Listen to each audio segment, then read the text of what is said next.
If you followed my live streams, I homeschool my boys. I have four boys. They are ages 4, 6, 8, and 10 right now. We're coming up to birthday season, so that'll screw me all up. But right now, 4, 6, 8, 10. And during school, we have a lot of times when all of a sudden I am like trying to figure out what's going on. Not trying to figure out what's going on with school, but with my boys. So, for instance, one of them is writing, doing math. He's normally really, really good at math. And all of a sudden, he's just so frustrated. He's like, I can tell he can't think anymore because he's just frustrated. You get that. You can't think because all you're thinking is, I can't do this. And so then I start trying to figure it out in my head. Like, what's going on? Is he tired? Is he hungry? Like, okay, just calm down, take a deep breath.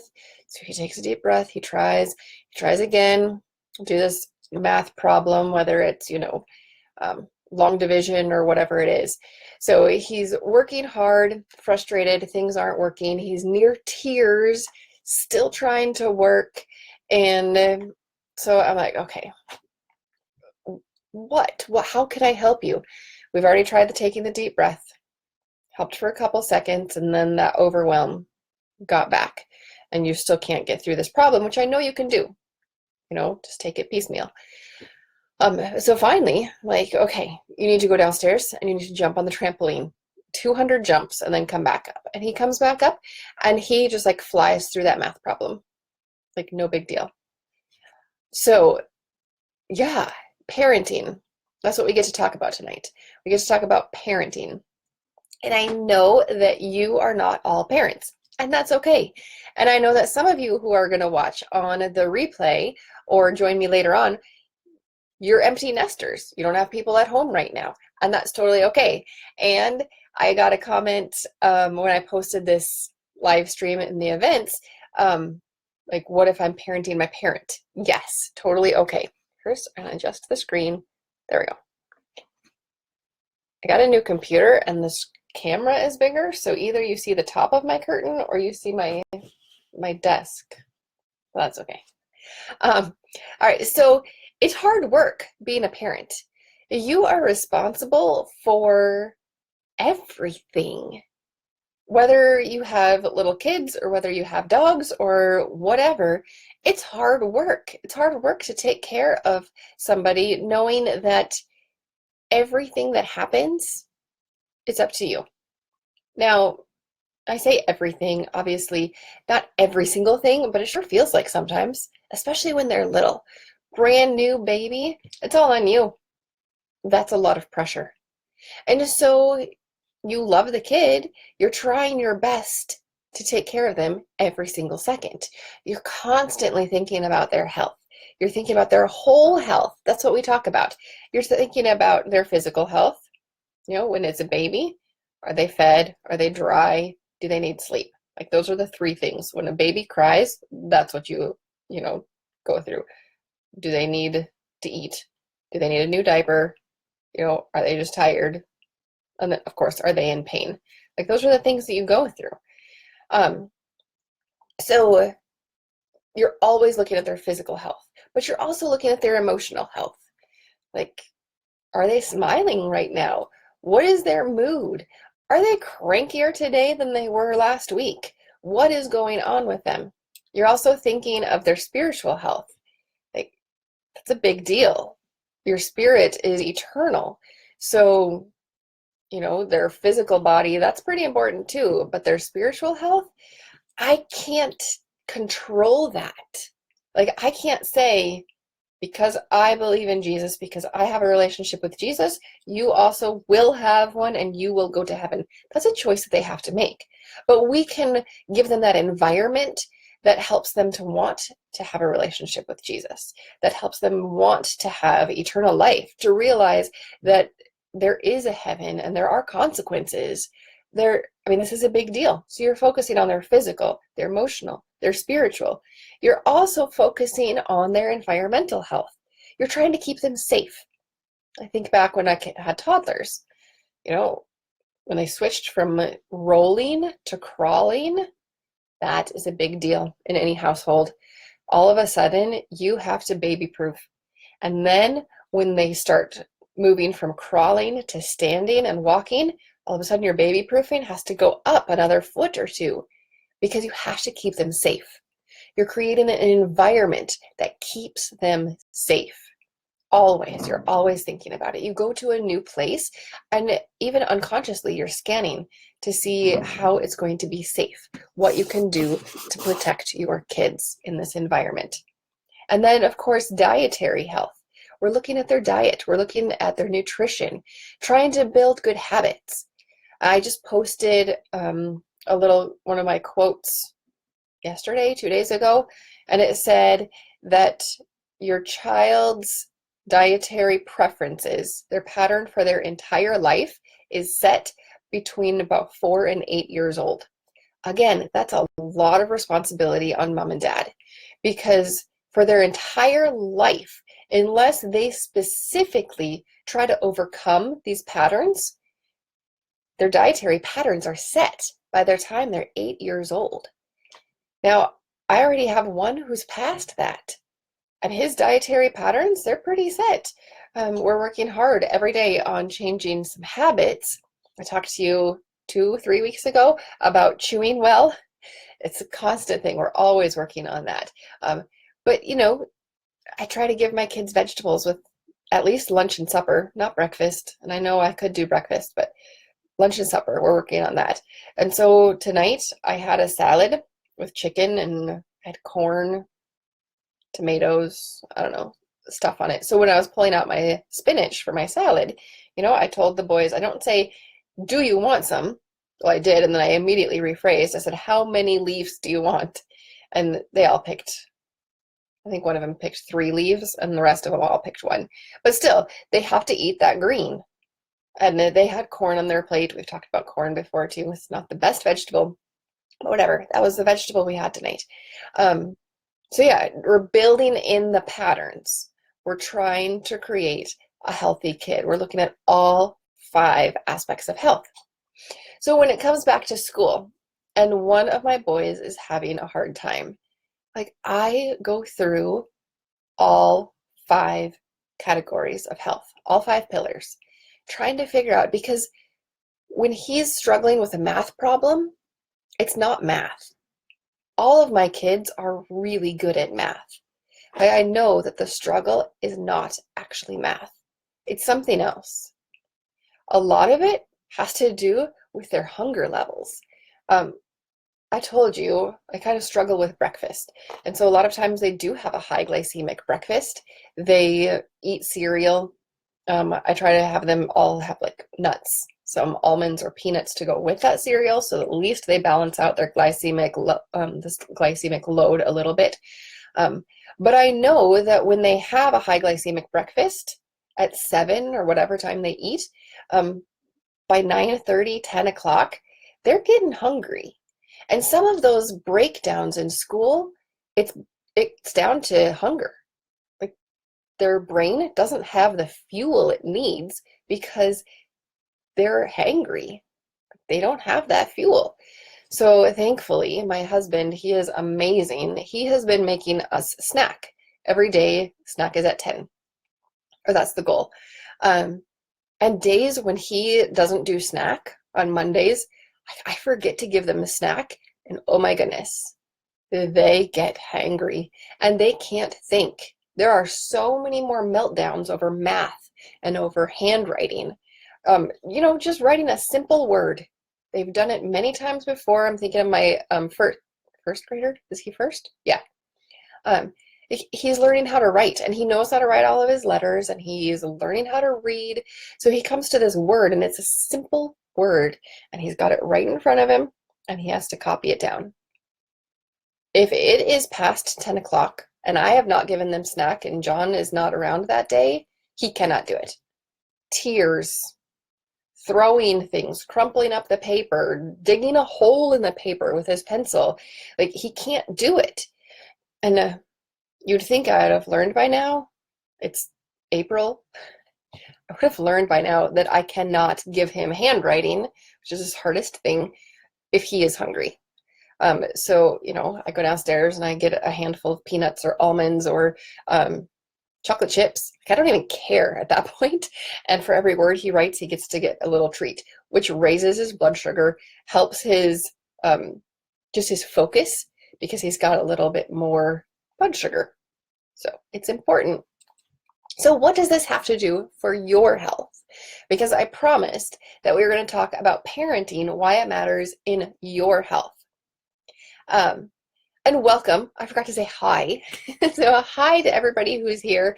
Rebecca, Brittany, Hannah, Becky, Murray, or Sophia. I always get that screwed up because you have your name reversed. And Allison, welcome. So like I said at the beginning, I know not all of you are parents. Some of you are. And it doesn't matter. Today we're going to talk about why parenting matters in your own health. But first, I want to tell you next week, I'm so excited. I have Gina Linhart coming. She is one of the team of administrators on a Facebook group, 27,000 members in this group. It is an essential oil group, and it's focused on safe use of essential oils. I am so excited. She has offered to come and be our guest on this live stream, and they get 100 new members. Did she say every day, every week? I think 100 new members every week. So she knows the frequently asked questions, and we talked together, and so I know what questions that she gets all the time, and then I have some to ask her as well. So it is going to be an awesome live stream next week. So make sure to invite your friends. I would say at least once or twice a week, maybe even more. I get questions about essential oils, about using them safely, about which brands. So next week we are going to talk essential oils. And I know that if you don't have questions, your friend does. So after I am done on this live stream, I'm actually going to post the promo for next week so that you can share it right away. You can start inviting your friends. Yes, Brittany, it's Gina. So I'm sure you've seen her posts. So she's going to join us on the live stream, and it's going to be awesome. Like I said, I'll post that promo on this page, The Whole You Nurse, so that you can share it and you can invite your friends. And yeah, so they can learn some safe use of essential oils. And again, the frequently asked questions. Because in a group of 27,000 members, you get to know your frequently asked questions, what everybody wonders, and the questions that people are like afraid to ask. Like, if I ask this, am I going to look like silly? Like, should I know this? We're going to cover it all next week. So back to parenting and how it matters in your own health. Okay, so my kids, they're having a breakdown. They cannot think, they cannot work. And I go through those 5 areas, those 5 pillars of health. Like, why can't my kid who normally can do math, why can't he do math? Is he hungry? Is he tired? Does he just need to move? Like I said, I'll send them down to jump on our little trampoline. I say 200 jumps, depending on how old they are, and then come back up. And they're totally a new kid. Are they like struggling with sin? Like, did they lie? And are they being eaten up with guilt? Like, do we need to address that? Because that impacts schoolwork, impacts everything. You're connected. All 5 pillars connected. And the environment. Is it too cluttered? My husband came upstairs the other day and he's like, I don't know how you guys can think in here. Like, the floor had just gotten cluttered. People were throwing stuff on the floor. The table was littered with books and pencils and crayons and markers and scraps of paper and glue sticks. And it was a mess. Clean it all up and we can all think a little better. So we look at all 5 areas. How about you? When you are having a hard day, do you look at yourself like you would look at your kids? And even more, do you take care of yourself like you take care of your kids? I was listening to a podcast last week and she mentioned this phrase that was new to me. She said, self-parenting. Like, huh, you know what? Like, I won't let my kids on screens after bedtime, after supper time, because I know we're getting close to bedtime. And I know that looking at a screen, it's going to impact their melatonin, which is their sleep hormone. That's going to impact how well they sleep, and how well they sleep is going to impact their whole next day. It's going to impact their immune function. It's going to impact their growth. It's at night when you grow and you restore and you renew and you heal. So, I take that precaution. Like, okay, no screens after supper time for my kids. But self-parenting, do I do that for me? Well, I have a business. I'm an adult. I'm going to be online. But do I turn off the screens like an hour or two before I'm going to go to bed? Do I take that precaution? I don't know about you, but the whole time I was growing up, I couldn't wait to get out of the house and have freedom. Freedom to do these things that I couldn't do, like stay up late, like sleep in. And I still do those things. I stay up late and I sleep in as much as I can. That's what we do. Like, we strive for independence, and then sometimes we just fly with it, which is fine. But that phrase, self-parenting, really caught me because I do not value my health like I value the health of my kids. If I am having a hard day, it's probably my fault. I probably stayed up too late the night before. I would not let my kids stay up. In fact, two of my boys, they have no screens for a month. April 22nd is their day where they get their Kindles back because they were sneaking out of bed. They were going to our room where all the Kindles are parked overnight, and they got their Kindles and they were using them like when John and I were downstairs. And so then I went through this period like, why are they so tired in the morning? Why can't they function? And I figured it out. It was like a couple nights when, why are there footsteps upstairs?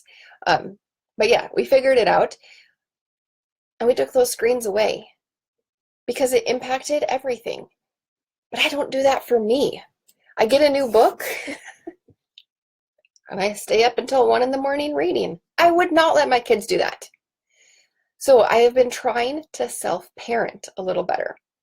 Like, just because I'm an adult, just because I can, doesn't mean I should. I have to treat myself well. I just do. And it goes to all 5 pillars. Like, am I feeling down? Am I feeling depressed? Am I feeling just blah? Because I haven't been spending time in prayer. I haven't been spending time talking to Jesus and reading his word. It happens. Do I let my kids do that? No. They have specific things they have to do in the morning before school starts. And one of those is tag time, time alone with God, tag. And they have to read their Bible and they have to pray. Now, I can't look inside their heart. I can't tell them how to pray. I can't make sure that they are actually, listening to God and talking. I can just say, you need to do your tag time. And I give them a journal and we give them a book, like a study guide. And obviously they have their Bible. So I can make it as easy for them as I can. But for me, I know how well I am listening, how well I am praying if I'm paying attention. And I know that my spiritual health impacts my mental health. It impacts my emotional health, which are pretty much the same, but a little bit different. My spiritual health impacts my physical health. It's all connected. And again, do I need to get up and move? Today, I definitely needed to get up and move. I was just tired. It was after lunch, that after lunch slump that sometimes you get. I had already done the rest time, which, okay, everybody's supposed to be reading a book. I played on my phone. I shouldn't do that. I should read a book. I know that, and I know that my whole afternoon goes better if I read a book, but I didn't. Again, self-parenting. I wouldn't let my kids do that. So I'd already had that rest time. So I got up and I turned on like a live stream. That's when I'd watch my replays, is when I'm exercising. Turned on a 15-minute live stream and I jumped on the trampoline for 15 minutes. And it was so good because I needed to move. I didn't need to sit. I didn't need to even take a nap. I needed to move. And I can so easily see that in my kids. So easily. I can Like, I'm around them all the time. I can look at them, I can look at their behaviors, and I can quickly think back to their previous 24 hours and I can figure out, are they hungry? Do they need to move? Do they need to go to bed early today? What is that? Why is it so hard for us? Why? Why is it so hard for us to take care of ourselves? But it is, right? Tell me in the comments what your best practice is for self-parenting or self-care, however you want to word it. Like, how do you make sure that you stay healthy? Let me know. And just it's okay to say I don't, because a lot of us don't. We're so busy taking care of others. We're so busy keeping life going, doing all of the things that have to happen during the day, that we don't take care of ourselves. And, and we suffer from that. So, oh, Becky, you swim in the morning before work. That is awesome. That is so good. I do not swim very well, but it's for a lack of practice. And I think that is so good when people can make that commitment to do it in the morning, first of all, because it gets it done for the day. But swimming, it's really, really good for you. It's gentle on your joints and it's cardiovascular, and it's that resistance as well from the water. Good job. Jenny, yeah, it's so hard. So hard. Brittany, yeah, I had never heard that term, self-parenting, before, like I said, 2 weeks ago. And that term it's revolutionized my thinking, because it's no longer just self-care for me, which is something that we hear all the time, but it's harder to put into practice. But that other term, self-parenting, for me is like, I can understand that. Like, I can tell myself, put your phone down and go to bed. I can even use my mom voice. Like, get off the bed and go work out. I can do that. Whereas self-care, it feels like more lovey-dovey. I don't know. And I'm bad with that for myself. Um, like, okay, I'm going to be really caring for myself. I should probably do this. Like, that doesn't work for me. Like, I just need to buck up and do it. I need somebody to say, do this. Get up. Get out of bed early. You're awake anyway, tossing and turning, staying warm, snuggling in the covers. It's a beautiful thing, but it's not impacting your health at all. Get up and work out. I just need that mom in my head talking to me. Not my mom, because I would say, I'm an adult now. I don't have to do what you say. I need my head, myself, parenting me. Eating more veggies. Yeah, that's a good one. Like, you wouldn't let your kids go without eating veggies, I don't think. But yet I do. I make sure my kids have veggies for lunch, and I don't always put veggies on my own plate for lunch, if I even have a plate. Another bad habit. Yeah, I would agree. Self-care almost seems frivolous. And so I love that term, self-parenting. Like, how are you taking care of yourself? Are you doing the things that you know need to happen? So, all right, so that's what I have for you today. Just that term, which has been so helpful in my health, my life, the last couple weeks since I heard it. And I hope it will be helpful for you. Just to take care of yourself, but not that lovey-dovey, like Jenny, like you said, frivolous, but actually you need to do this and you need to do this now, because it matters for your health and it's impacting everybody. Because, oh my goodness, how mom feels, it impacts everybody else, right? Like, if I'm tired and cranky, I can tell you the entire school day, it's not going to run well. Totally not going to run well because I'm tired and cranky. So I do have to do what's best for me, because it's also what's best for my family. My health matters to them. My health impacts their health. So again, next week, Invite your friends to the live stream, 8:30 Central Time every single Tuesday. But next week, frequently asked questions about essential oils. It's going to be so good. Yeah, I will see you next week. Feel free to share this live stream. As soon as I close it out, there'll be that share button, or it's probably there now. If you have gotten any, any help, if you feel like this would be helpful to any of your friends, go ahead and share this week's live stream and invite your friends for next week. I will see you next Tuesday, 8:30 Central, for Essential Oils.